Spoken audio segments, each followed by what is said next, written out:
ಒಂದು ಗುಡಿಯ ಒಳಗಡೆ ನನ್ನನ್ನು ಪ್ರವೇಶ ಮಾಡಿಸೋದಕ್ಕೆ ಅವಕಾಶ ಕೊಡಲಿಲ್ಲ ಅಂತ ಹೋರಾಟ ಮಾಡಿರ್ತಕ್ಕಂಥ ಅಂಬೇಡ್ಕರ್ ಅವರ ಆ ಧ್ವನಿಗೆ ನ್ಯಾಯ ಕೊಟ್ಟಿದ್ದೀರಾ ನೀವು? ನ್ಯಾಯ ಕೊಟ್ಟಿದ್ದೀರಾ? ಎಲ್ಲಿ ಕೊಟ್ಟಿದ್ದೀರಿ? ಆಂತರಿಕವಾದಂಥ ಹೋರಾಟ ಆದರೂ ಬರಲಿಲ್ವಲ್ಲ, ಬಹಿರಂಗದ ಹೋರಾಟ ಹೋಯ್ತು. ನನಗೆ ಬೇಡ ಅಂದಮೇಲೆ ಬೇಡ ಅನ್ನೋದು ಎಲ್ಲಿಗೆ ಬಂತು? ಬರಲಿಲ್ಲ.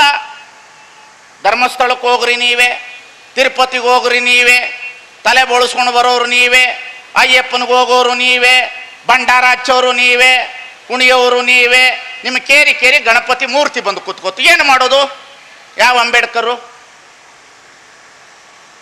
ಯಾವ ಅಂಬೇಡ್ಕರ್ ರೀ? ಎಲ್ಲಿ ಅಂಬೇಡ್ಕರ್ಗೆ ಅನ್ಯಾಯ ನಿಮ್ಮದು? ಯಾವುದು ನ್ಯಾಯ? ಎಲ್ಲಿ ನ್ಯಾಯ ಎಲ್ಲಿ ಕೊಟ್ಟಿದ್ದೀರಿ ಹೇಳ್ರಿ ನೀವು? ಮೀಸಲಾತಿ ಕೊಟ್ಟಿದ್ದಾರೆ, ಜಾತಿ ವ್ಯವಸ್ಥೆ ಒಳಗಡೆ ಹೋರಾಟ ಮಾಡಬೇಕು ಅನ್ನೋದು ನ್ಯಾಯದಿಂದ ಹೋರಾಟ ಮಾಡ್ತೀರಿ ಹೊರತು ಅಸ್ಪೃಶ್ಯತೆ ನಿವಾರಣೆಗೆ ಈ ದೇಶದಲ್ಲಿ ಮಾಡಿರ್ತಕ್ಕಂತಹ ಆ ಧರ್ಮದ ವಿರುದ್ಧ ಹೋರಾಟ ಮಾಡಿದ ಮನಸ್ಥಿತಿ ಎಲ್ಲಿದೆ ನಮ್ಮ ಹತ್ರ? ಬಸವಣ್ಣ ಎಷ್ಟು ನೊಂದಿರ್ಬೋದು, ಬಸವಣ್ಣ ಎಷ್ಟು ನೊಂದಿರ್ಬೋದು. ಪೂಜ್ಯರು ಮಾತನಾಡೋ ಒಂದು ಮಾತನ್ನು ಹೇಳಿದ್ರು, ನೀವು ಅರ್ಥ ಮಾಡ್ಕೊಳ್ಬೇಕು.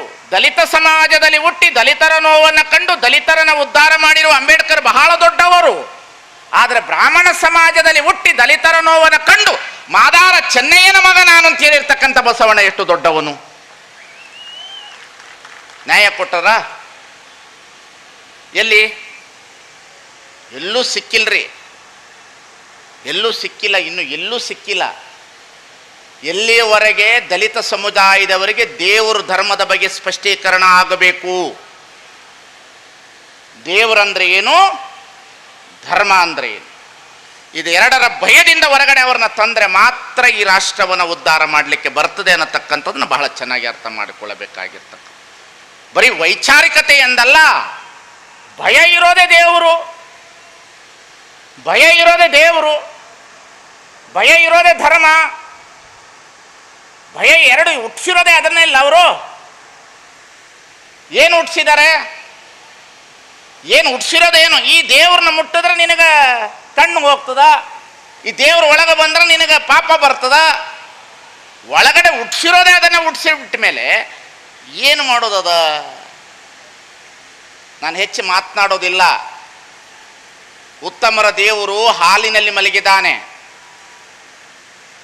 ಲಕ್ಷ್ಮೀಪತಿಯಾಗಿದ್ದಾನೆ, ಕಾಲು ಒತ್ತುತ್ತಾ ಇದ್ದಾನೆ, ನಾರಾಯಣನಾಗಿದ್ದಾನೆ.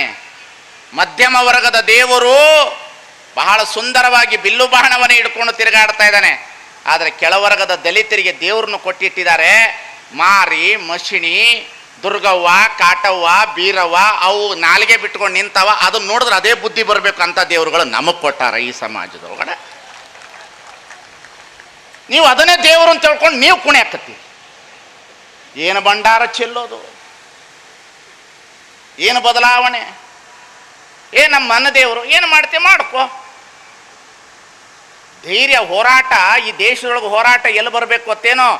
ಧರ್ಮದ ಸಂಪ್ರದಾಯದ ಧರ್ಮದ ವಿರುದ್ಧ ದಲಿತರು ಎದ್ದು ಹೋರಾಟ ಮಾಡಿದಾಗ ಮಾತ್ರ ಈ ದೇಶದಲ್ಲಿ ಸಾಮಾಜಿಕ ನ್ಯಾಯ ಸಿಗುತ್ತದೆ ಅನ್ನತಕ್ಕಂಥದನ್ನು ಅರ್ಥ ಮಾಡಿಕೊಳ್ಳಿ ದಲಿತರೇ ನೀವು. ಅಲ್ಲಿವರೆಗೂ ನಿಮಗೆ ನ್ಯಾಯ ಸಿಗೋದೇ ಇಲ್ಲ.